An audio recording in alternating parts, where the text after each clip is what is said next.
Hello my dear student, मैं आप सभी को अपना प्यारा चैनल स्टूडेंट टीचिंग ग्रुप पे स्वागत करता हूं। तो आप लोग कैसे हैं?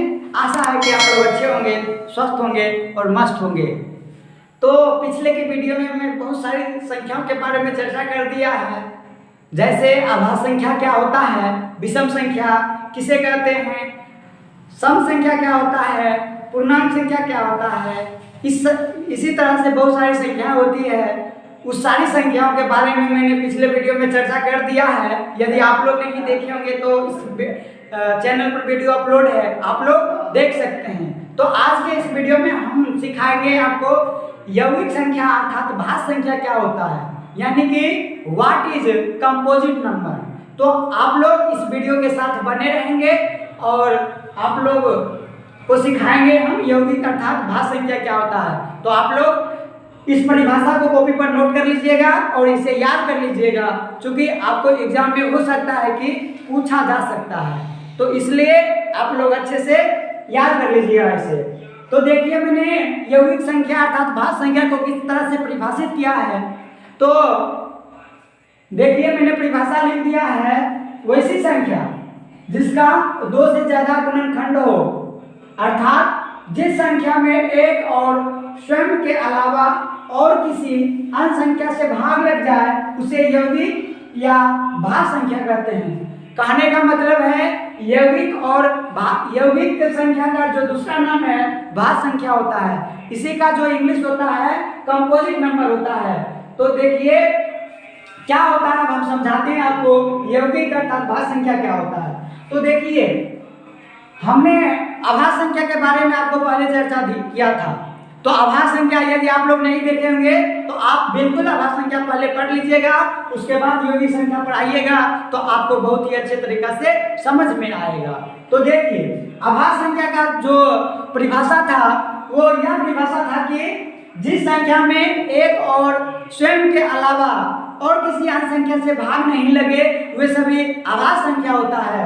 लेकिन इसमें जो होता है इसका रूल चेंज है। ये कहता है वैसी संख्या जिसमें एक और स्वयं के अलावा और किसी अन्य संख्या से भाग लग जाए वह सभी संख्या जो होगा यौगिक संख्या होगा। तो देखिए, आभास संख्या यहाँ पर था 2, 3, इसका जो है 1 और 2, 1 और 3, यानी कि 2 में जो है 1 और 2 ही से भाग लगेगा, 1 और 2 के अलावा अन्य किसी संख्या से भाग नहीं लगेगा। तो 3 जो है 1 और 3 के अलावा और किसी अन्य संख्या से भाग नहीं लगेगा, इसलिए ये सभी दोनों संख्या जो है हमारा आभास संख्या है अर्थात प्राइम नंबर है। अब यहाँ पर हम जो पढ़ेंगे यौगिक संख्या पढ़ेंगे। तो यौगिक संख्या का जो उदाहरण हमने लिखा है 4, 6, 8 लिखा है और डॉट डॉट करके अनंत तक लिखा है। तो 4 जो हमारा यौगिक संख्या इसलिए है क्योंकि यदि आप 4 का गुणनखंड लिखेंगे, गुणनखंड कहने का मतलब है कि 4 जो है इसमें जितनी भी संख्या से भाग लग जाएगी, जो भी संख्या है उससे यदि इसमें भाग लग जाता है तो वो सभी संख्या जो हमारा इसका गुणनखंड होता है। तो देखिए, इसमें 4 जो है इसमें किस किस संख्या से भाग लग जाएगा। तो इसमें जो है 1 से लग जाएगा, 2 से लग जाएगा और 4 से लग जाएगा। तो देखिए, यहाँ पर हम गुणनखंड सभी लिख देते हैं, 1, 2, 4। अब फिर 6 का जो है, क्या 6 में किसकी संख्या से भाग लग जाएगा दोस्तों? तो इसमें जो है 1, 2, 3, 6। तो देखिए 4 का जो है 2 गुणनखंड जो है 2 से ज्यादा है अर्थात 3 है। 6 का भी जो गुणनखंड है 2 से ज्यादा है अर्थात 4 है। तो आप लोग समझ गए होंगे। तो इसका मैंने परिभाषा लिखा है वैसी संख्या जिसका 2 से ज्यादा गुणनखंड हो।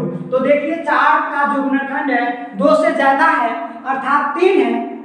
6 का भी जो गुणनखंड है 2 से ज्यादा है अर्थात 4 है। इसलिए 4 और 6 हमारी भाज्य संख्या है, यानी यौगिक संख्या है। और 2 और 3 क्या है?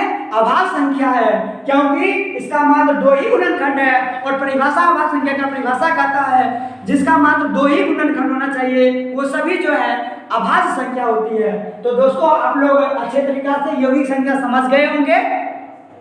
तो पहला प्रश्न जो मेरा बनता है पहला प्रश्न ये है कि सबसे छोटी भाज्य संख्या कौन है। सबसे छोटी भाज्य संख्या कौन है। तो यहाँ पर जो मैंने उदाहरण लिखा है इसी से आपका पहला प्रश्न जो है सॉल्व हो जाएगा। तो 4, 6, 8। अब भाज्य संख्या जो होता है 4 से ही स्टार्ट होता है, इसके नीचे से कोई भाज्य संख्या स्टार्ट नहीं होती है। तो इससे भी आप लोग अंदाजा लगा सकते हैं कि छोटी संख्या, सबसे छोटी भाज्य संख्या कौन हो सकता है। तो आप लोग दिमाग लगाइएगा तो इसका जो उत्तर निकलेगा हमारा 4 होगा। ठीक, तो अब इससे आगे जो बढ़ेगी वो सभी 4 से बड़ी होगी। तो 4 से जो है हमारा सबसे बड़ा, 4 से जितनी भी संख्या आगे होगी वो सबसे बड़ी हो जाएगी और सब संख्या में सबसे छोटी जो होगा हमारा 4 होगा। इसलिए सबसे छोटी भाज्य संख्या का उदाहरण आंसर कौन होगा, 4 होगा। अब दूसरा क्वेश्चन मेरा बनता है दोस्तों कि सबसे बड़ी भाज्य संख्या कौन है। ये दो क्वेश्चन जो होता है बहुत ही इंपॉर्टेंट होता है। आपसे ये दो क्वेश्चन कोई भी स्टूडेंट, कोई भी दोस्त आपसे पूछ सकता है। तो इसलिए दो क्वेश्चन हम सभी संख्या यानी कि सभी वीडियो में पूछता हूँ। तो देखिए इसका जो उत्तर होगा, अब बताइए दोस्तों, ये जो 4 से हमारा स्टार्ट हुआ है और ये अनंत तक जा सकता है, अनंत तक जा सकता है। अब 4 और अनंत में बहुत सारी संख्याएं होगी, 6 डिजिट का होगा, 10 डिजिट का होगा, यानी कि 20 अंक का होगा।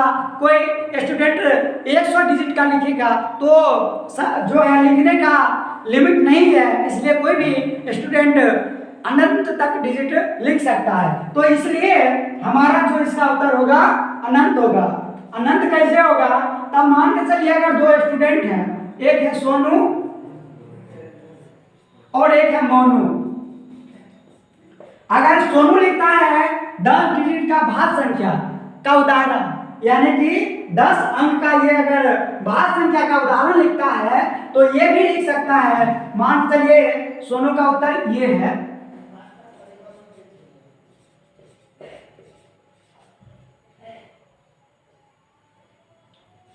अगर ये है सोनू का उत्तर तो ये भी इससे बड़ा लिख सकता है या फिर इससे छोटा लिख सकता है। तो देखिए इसका छोटा हम लिख देते हैं। अब इसमें भी इसका भी 2 से ज्यादा गुणनखंड है, यानी कि 1 और ये जो संख्या लिखे हैं इसके अलावा भी इसमें भाग लग जाएगा। इसलिए ये सभी संख्या जो है हमारा भाज्य संख्या है। तो इसलिए इसका जो उत्तर होगा हमारा अनंत होगा। तो आज का वीडियो यहीं पर समाप्त करते हैं, फिर अगले वीडियो में किसी अच्छे टॉपिक के साथ। Thank you.